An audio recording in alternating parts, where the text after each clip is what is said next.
Hi, I'm Richard Byrne. In this video, I'm going to show you how to use TinyURL and why you might want to use it or a similar URL shortener. Let's go ahead and take a look.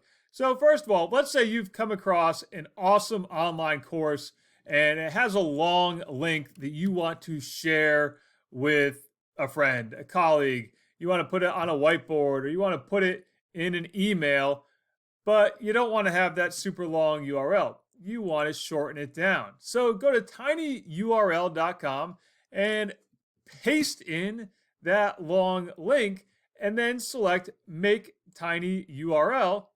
And you'll see that it then gives you a shortened tiny URL that you can copy. You can also click on it to get a QR code, and then you have a QR code that you can display, and people can simply scan it to go directly to the page that you want them to land on. So there's my QR code. And you can see over here under my URLs, I can see there's a list of all the URLs that I've shortened. Now, I can also use this to create a custom shortened URL. So let's say I have a different page that I want to share with somebody. Like, let's say I want people to get the link to sign up to this awesome newsletter. Well, I want to go ahead and make a new tiny URL. And I'm going to do that right here.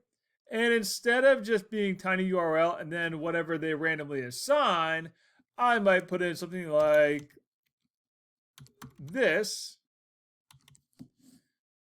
And then make tiny URL. And now it's something that people can spell easily. tinyurl.com/petweek23.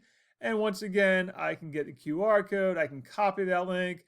You can go here and share it to all the different social media platforms that you want as well.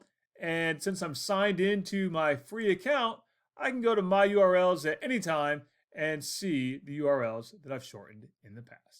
So that's how you can use TinyURL to create custom, easy to spell, shortened URLs. As always, for more things like this, please visit freetechforteachers.com or subscribe to my YouTube channel.